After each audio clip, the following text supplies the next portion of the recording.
पता था यही होने वाला था, लेकिन अब अपने बड़े भैया बलराम जी को कौन समझाए। बोला था मत करिए ऐसा, लेकिन नहीं, उन्हें तो अपनी आज्ञा का पालन करवाना था। लक्ष्मी देवी को मंदिर से निकालना था और निकाल दिया। फिर क्या, अब दोनों भाई जगन्नाथ जी और बलराम जी घर घर जाकर भिक्षा मांग रहे हैं। और क्या करेंगे? आखिर लक्ष्मी देवी ने इतना बड़ा श्राप जो दे दिया था।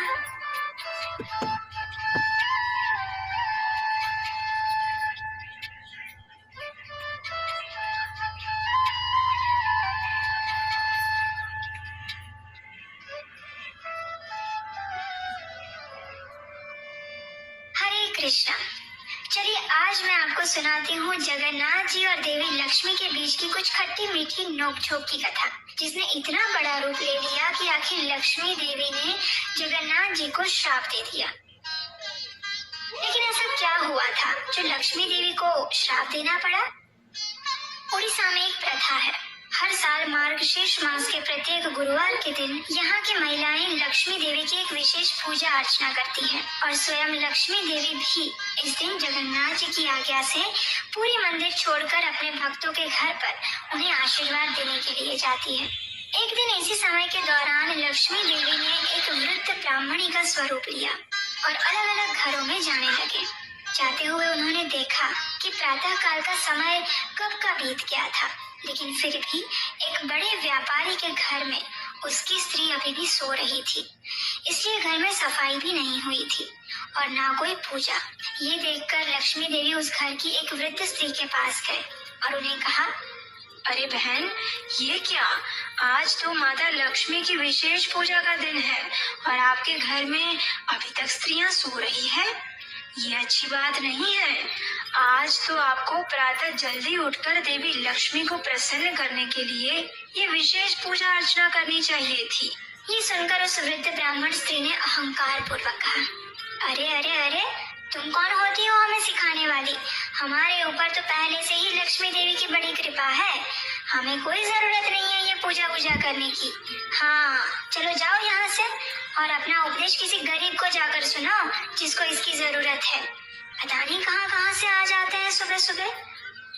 जब लक्ष्मी देवी ने ये सुना तो वे वहाँ से चुपचाप चली गई और अपने साथ उस घर से अपना सारा वैभव भी समेट दी गई। अब उस व्यापारी का घर इतना दरिद्र हो गया कि उसे वास्तव में भिक्षा मांगकर जीवन यापन करना पड़ा। उसके बाद लक्ष्मी देवी उस गांव में पहुंचे जहां चांडाल जाति के लोग रहते थे। वहां जाकर उन्होंने श्रिया चांडालुनी के घर में प्रवेश किया और देखा कि श्रिया चांडालुनी प्रातःकाल जल्दी उठ गई थी। उसने संपूर्ण घर की सफाई की थी और लक्ष्मी देवी की पूजा की तैयारी कर रही थी। ये देखकर लक्ष्मी देवी अत्यंत प्रसन्न हुए और उन्होंने उस घर में अपने ऐश्वर्य की वृद्धि की। अब इस प्रकार जब लक्ष्मी देवी अपने भिन्न भिन्न भक्तों के घर में जा रहे थे, उसी समय बलराम जी और जगन्नाथ जी भी सुबह सुबह टहलने के लिए निकले हुए थे और उन्होंने देखा कि लक्ष्मी देवी श्रिया चांडालुनी के घर से बाहर आ रही थी। अब ये देखकर बड़े भैया बलराम जी को बड़ा गुस्सा आया। उन्होंने जगन्नाथ जी से कहा, देखो तो जरा कान्हा, तुम्हारी पत्नी एक चांडाल के घर में जाकर आ रही है। क्या उसे नहीं पता कि ये लोग अशुद्ध होते हैं और किसी भी नियम का पालन नहीं करते? और फिर भी वह उनके घर में गई थी। नहीं नहीं, अब वो हमारे मंदिर में प्रवेश करने योग्य नहीं रही। इसलिए अब तुम्हें अपनी पत्नी लक्ष्मी देवी का त्याग करना होगा। अब देखिए, यहाँ पर मैं आपको एक बात स्पष्ट करना चाहूंगी। यहाँ चांडाल जाति का अर्थ जन्म से नहीं अपितु कर्म से है। अर्थात चांडाल कोई जन्म से निचली जाति नहीं है, अपितु ये ऐसे लोग हैं जो वैदिक धर्म और निर्देशों का पालन नहीं करते, जो अवैध कार्यों में लिप्त रहते हैं, फिर चाहे वो उच्च जाति के ब्राह्मण कुल में जन्मे हो या फिर निम्न जाति में। इसलिए ये मत सोचिएगा कि बलराम जी निम्न जाति की उपेक्षा कर रहे हैं। चलिए अब आगे बढ़ते हैं। जब जगन्नाथ जी ने अपने भाई की इस बात को सुना तो उन्हें बड़ा आश्चर्य हुआ। उन्होंने अपने भैया बलराम जी को समझाने का प्रयास करते हुए कहा, लेकिन भैया, लक्ष्मी देवी ने इसके लिए पहले से ही मुझसे अनुमति ले ली थी कि आज के दिन वो अपने भक्तों के घर जाएगी, और फिर उनकी पूजा तो कोई भी कर सकता है ना। फिर वह एक ब्राह्मण और एक चांडाल में भेदभाव कैसे कर सकती है? ऐसा मत कहिए भैया। लेकिन नहीं, बड़े भैया तो बड़े भैया हैं। वो अपनी बात पर अड़े रहे। उन्होंने कहा, वो मुझे कुछ नहीं सुनना। मैंने जो आदेश दे दिया उसका पालन करो, अपनी पत्नी को त्याग दो, अन्यथा। जगन्नाथ जी ने बीच में ही बात काटते हुए उस बात को मजाक में लेने का प्रयास करते हुए कहा, अन्यथा क्या भैया? चलिए छोड़िए इन सब बातों को, मुझे तो बहुत भूख लगी है। चलिए चलिए चलिए जल्दी से पेट पूजा करने चलते हैं। वैसे ही आपने सुबह सुबह मुझे इतना जलाकर थका दिया है। चलिए वापस मंदिर चलते हैं, हमारा भोग भी तैयार होगा। लेकिन नहीं, ये तो बड़े भैया हैं, उनको आप बातों में नहीं घुमा सकते। तो बस बलराम जी अपने बात पर अड़े हुए थे। उन्होंने साफ साफ शब्दों में जगन्नाथ जी को अपना निर्णय सुना दिया। देखो कान्हा, तुम मुझे इस प्रकार मूर्ख बनाने का और अपनी बातों में उलझाने का प्रयास मत करो, ठीक है ना? हाँ, तुम्हारी सब चतुराई मैं समझता हूँ। तो इसलिए मेरा ये अंतिम निर्णय है कि या तो तुम अपनी पत्नी लक्ष्मी देवी को इस मंदिर से निकाल दो, या फिर मैं ही चला जाता हूँ यहाँ से। ये कहकर बलराम जी उठ गए और हमारे प्यारे जगन्नाथ जी फंस गए। एक तरफ बड़े भैया और एक तरफ आज्ञाकारी पत्नी। अब क्या करें? आखिर में थक हार कर उन्होंने लक्ष्मी देवी को बुलाया और उनसे कहा, देवी, क्योंकि आप आज के दिन एक चांडाल के घर में गई थी, इसलिए बड़े भैया बलराम जी की आज्ञा है कि अब से आप इस श्री मंदिर में प्रवेश नहीं कर सकती है।